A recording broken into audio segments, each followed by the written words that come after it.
series. Hello, my ducklings. This is Anthony, the Mad Stallion Duck here, and I just want to take a little bit of time to talk about the Korean baseball organization, or as known as the KBO. Now, most of you must be thinking, why the heck are you talking about the KBO when the MLB season they don't even have a determined date for the start of the MLB season? Well, I'll tell you why. Very simple.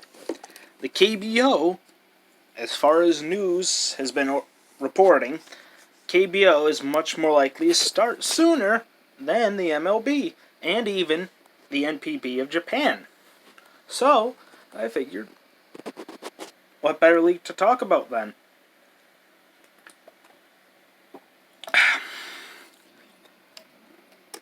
Having to do with the KBO, there are all sorts of foreign players in the KBO.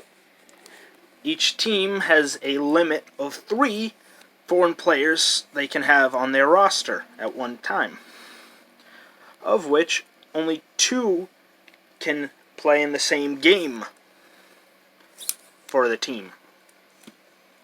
So, I have a list of all 30 foreign players in the KBO, since the KBO is a 10-team league.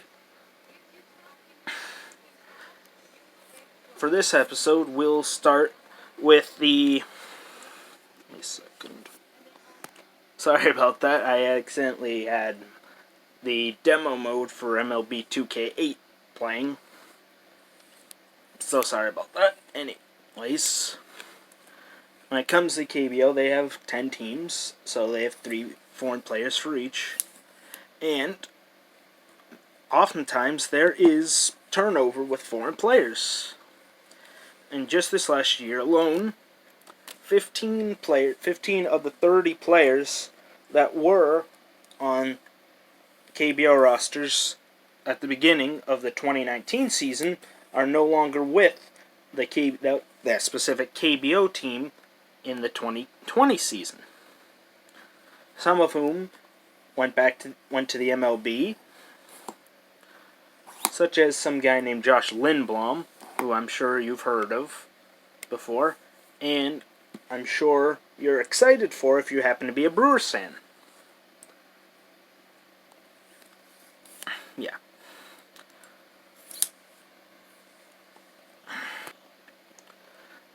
So, for this episode, I'm going to go through... This will be a 3-part episode series, and we'll go through numbers 30 through 21 today. And, well, yeah. I hope you enjoyed. Be sure to like and subscribe. And for number 30, we've got Taylor Motter, who I'm sure if you're a Mariners fan, you've heard the name and grown with how bad he was in the major leagues. And that's partially why he's down there. Partially because he also didn't do that well in Double-A ball this year in 2019. Between the Erie Seawolves and Oakland's Double-A roster. I have no idea who they are, but anyways, he did do well in the Independent League, which does give him some credit that he might actually be able to stay in the KBO for more than a couple of weeks, unlike a certain guy named Jeremy Hazelbaker, who I'm sure Cardinals fans remember longingly for how he hit so many home runs for them back in 2017. Yeah. Well, entering 2019, never mind. Reason why Motter is mainly so low, besides those aforementioned points, is his defense isn't exactly that great. As a result, I have him that down at 30. Number 29 is Mike Wright. And no, there's nothing right about it. one of the main reasons he's so low is, well, the fact that he got messed up by Baltimore's terrible development. So, there's that. Also, he's kind of changed from a guy who could get 40-45% ground balls down towards the mid-upper 30s in terms of ground balls. And that shift went from ground balls to, surprisingly, line drives. And that has made his BABIP go up quite a bit. And has pretty much pushed him out of the major leagues. That, coupled with his home run problems in the last couple of years, is why I have him down at 29. Number 28 is a player that, for Phillies fans, you probably remember pretty well, known as Aaron Altherr. Altherr was never quite able to put it all together, per se, but he did show some signs of being a good player. Sometimes he could play good defense out in the outfield. Sometimes his bat was the thing that really shined, but he was never able to really do it in the same season because he could never really stay healthy and consistent at the plate. As a result of his horrible last 2 years in the major leagues and relatively decent success in AAA, he's down at number 28. Excuse me. Or 27 and 26 are Dixon Machado and Tyler Saladino. While both of them aren't exactly known for being terrific hitters, of course, they're both known for being very good defensive players. And they have shown in the past to be able to hit well enough in AAA. Especially, and Saladino in particular, has shown good plate discipline tendencies in AAA. That, coupled with their defense, their defense have me put them down at 27 for Machado and 26 for Saladino, mainly because Machado's been worse with the bat than Saladino has ever been with the bat. 25, we've got Adrian Sampson. Now, if you're a Now, if you're a Rangers fan, I'm sure Adrian Sampson isn't exactly your favorite pitcher. Heck, I imagine some of you would be kind of annoyed because they demoted Bartolo to the bullpen for this guy. Right.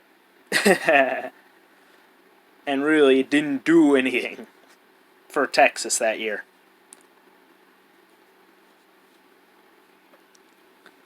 I mean, he did get some strikeouts this year compared to last year.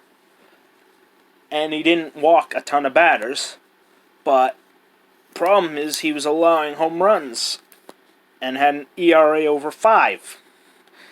Even in this happy fun ball era, a 5 earned run average isn't exactly terrific. And when the Lotte Giants came calling with a pay bump to go play in Korea, he jumped at the chance. And I honestly can't blame him. He should be able to improve in the Korean League and get paid more money. Win-win. At number 24, we have Aaron Brooks of the Kia Tigers. Aaron Brooks, who, if you're a Baltimore Orioles fan, had the misfortune of seeing him pitch a lot more than he should have. Brooks was bad for Baltimore.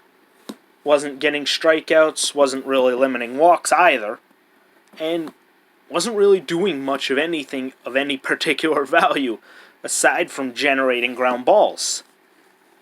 That said, his near 50% ground ball rate with Baltimore certainly helped make him a relatively tolerable pitcher. That said, that didn't help him in keeping an ERA below 5. Because his ERA was above 5 at like 5.60. Yeah. Anyways, Brooks is a pitcher that I wouldn't be surprised if the Kia Tigers decided to drop. Because, as far as I'm concerned, he's worse than Joe Weiland. And Joe Weiland wasn't exactly the best pitcher in the KBO. So, I wouldn't expect Aaron Brooks to make it a full season with Kia Tigers. At number 23, we've got MLB veteran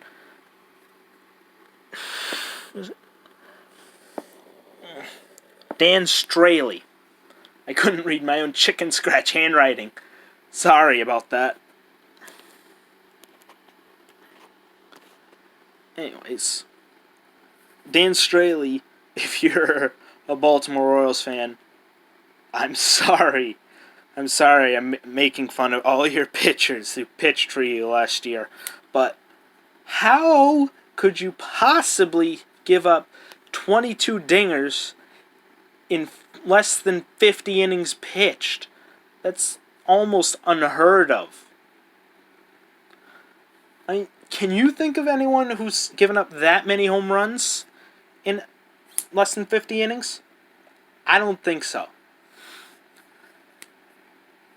Coincidentally, he also gave up that many walks, too. So, it's not as if he wasn't keeping batters off the base paths, either. And those 22 dingers, coupled with poor peripheral stats. No. When I mean poor peripherals, I mean as in strikeouts to walks.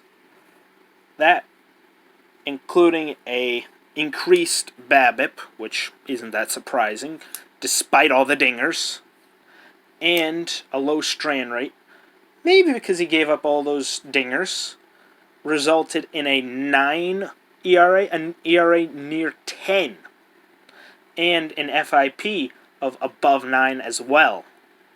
That is just unbelievable. Unbelievable. I don't think I've ever seen a pitcher do that badly. That said, in AAA, he was much more tolerable, and he was getting more than a strikeout an inning somehow.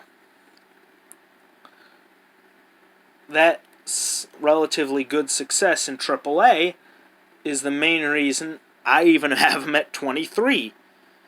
If he didn't have that kind of success in AAA, at least in terms of strikeouts and walks, Straley would have been down right near where Adrian Sampson is. And to illustrate how poor Dan Straley's 2019 was, saying prior to the 2019 season, well, any hindsight of this horrible 2019 season for Straley, I would have had Straley up where one of the better players on this list, Drew Gagnon, who I have at number 11, which I'll explain more in episode 2. But yeah, Straley is an MLB vet, and a very successful one who's had more than 800 innings pitched in the major leagues. If it wasn't for such a horrible season, Straley probably would still be in the major leagues. Albeit, probably for a team like Baltimore or Kansas City. But, who cares? Anyways, getting on to number 22, we have Nick Kingham, who's playing for the SK Wyverns. Now, if you've followed the SK Wyverns over the last couple of years, you'll know that they've had a couple of pitchers from their team come over to the big leagues, such as Merrill Kelly. And this offseason, they've had their staff ace, Kwang Hyun Kim, who is a lefty, come over to the Cardinals on a 2-year, $8 million deal.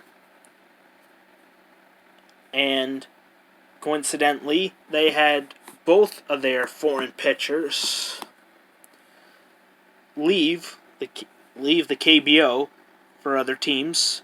Angel Sanchez went over to Yomiuri Giants of the NPB, and Henry Sosa went over to the CPBL of Taiwan, mainly because the KBO didn't want to pay them as much because of their rules, and specifically the rule that if players don't stay with the team they originally signed for, actually, that's not how it works. Let me rephrase that.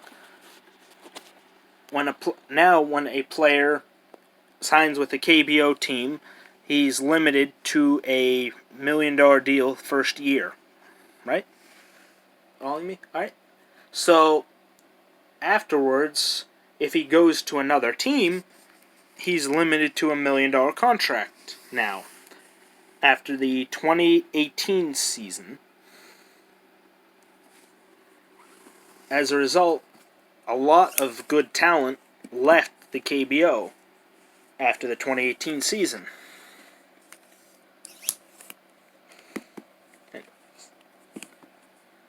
Talent such as Ryan Firebrand, who you probably saw with Toronto.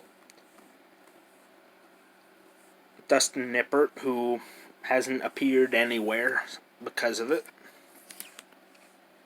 Actually, that was editor's note.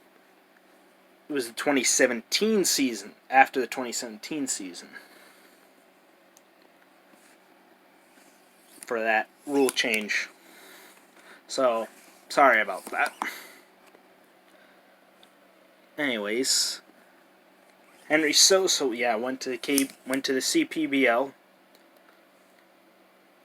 and is, quite frankly, probably the highest paid pitcher in Taiwan. So, Kingham is expected to be one of the two pitchers replacing Angel Sanchez and Henry Sosa. Kingham isn't exactly the best pitcher, but considering his previous history in the minor leagues and previous history in 2018, I'd have him up here at 22, just above Dan Straley, because he's better at getting ground balls than Straley, and he's generally shown better strikeout to walk rates than Straley. Moving on to number 21, we have David Buchanan, who's... I actually don't remember who he's playing for. Sorry. But he's coming over to the KBO from the NPB, which is what happened with Joe Weiland last year. As I recall, Joe Weiland wasn't exactly that good for Kia, mainly because he had an ERA of around 4.75, which normally for the KBO would be above average. But in this pitcher-friendly, and when I mean pitcher-friendly, I mean less happy fun ball, because the KBO changed their ball to specifications the same as the NPB's. As a result, there were a lot less home runs hit in the KBO in 2019. Okay. As a result, it made Joe Weiland look even worse than he already did. As even in a more hitter-friendly era of 2013 to 2018, he wouldn't have stayed past this last year. Anyway, Buchanan isn't a good pitcher in terms of strikeouts to walks at all. He's probably going to be the worst in terms of strikeouts to walks of any pitcher in the Korean League at all. What Buchanan has going for him is he is really good at generating ground balls, especially.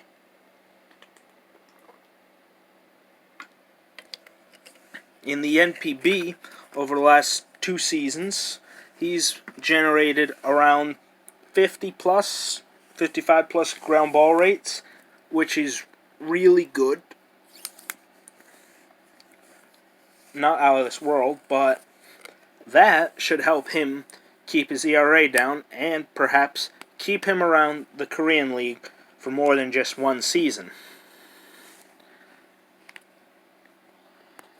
Anyways, I'm sorry if I had issues with saying what I want to say and stuff like that. My throat has been a bit itchy, and unfortunately I'm using my phone, which isn't exactly the best for recording video or audio, for that matter, so apologies if it's bothering you. Anyways, be sure to share this video with your friends if you like it. Be sure to post comments on stuff that you'd like me to talk about in the future, and give a thumbs up or a thumbs down. Thanks, and have a great day avoiding COVID-19. See you later, my ducklings.